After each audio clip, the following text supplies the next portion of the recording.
स्वस्ति नस्तार्क्ष्यो अरिष्टनेमि स्वस्ति नो बृहस्पतिर्दधातु। ॐ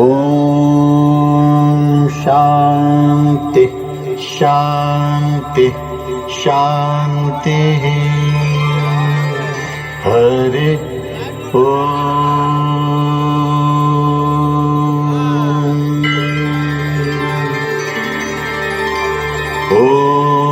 नमस्ते गणपतये।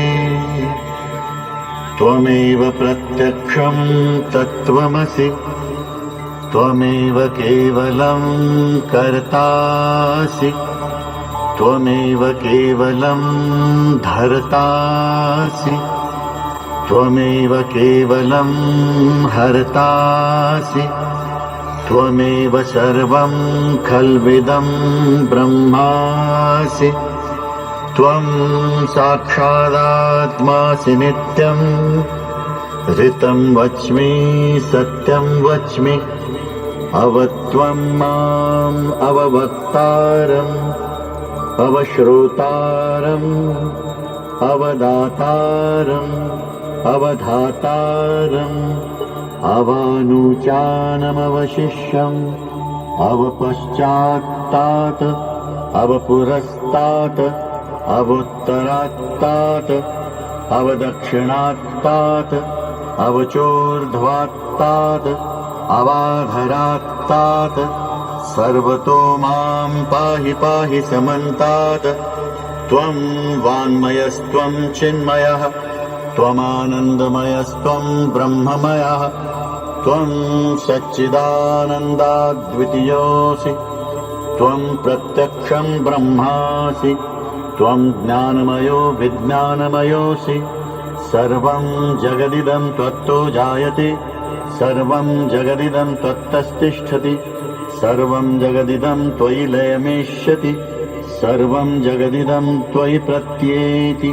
त्वं भूमिरापो नलो निलो नभाः त्वं चत्वारि वाक्पदानि त्वं गुणत्रयातीतः त्वम् अवस्थात्रयातीतः त्वं देहत्रयातीतः त्वं कालत्रयातीतः त्वं मूलाधारस्थितोऽसि नित्यं त्वं शक्तित्रयात्मकाः त्वां योगिनो ध्यायन्ति नित्यं।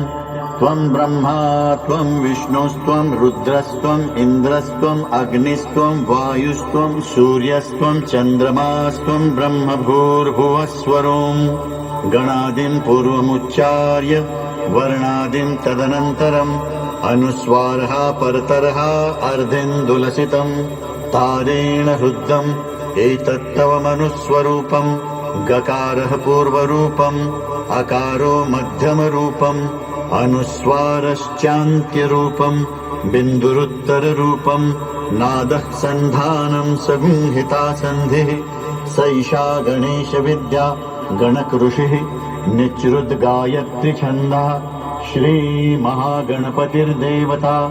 ॐ गं गणपतये नमः। एकदन्ताय विद्महे वक्रतुण्डाय धीमहि तन्नो दन्तिः प्रचोदयात्।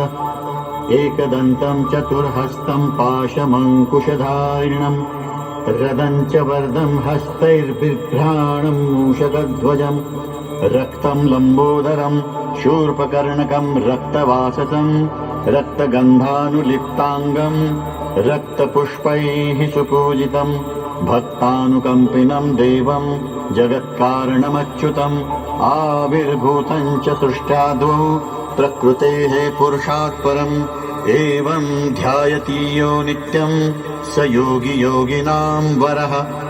नमो व्रातपतये नमो गणपतये नमः प्रमथपतये नमस्तेऽस्तु लम्बोदरायैकदन्ताय विघ्ननाशिने शिवसुताय श्रीवरदमूर्तये नमो नमः। एतदथर्वशीर्षयोधीते सह ब्रह्म भूयाय कल्पते स सर्वविघ्नैर्न बाध्यते स सर्वतः सुखमेधते स पञ्चमहापातकोपपातकात् प्रमुच्यते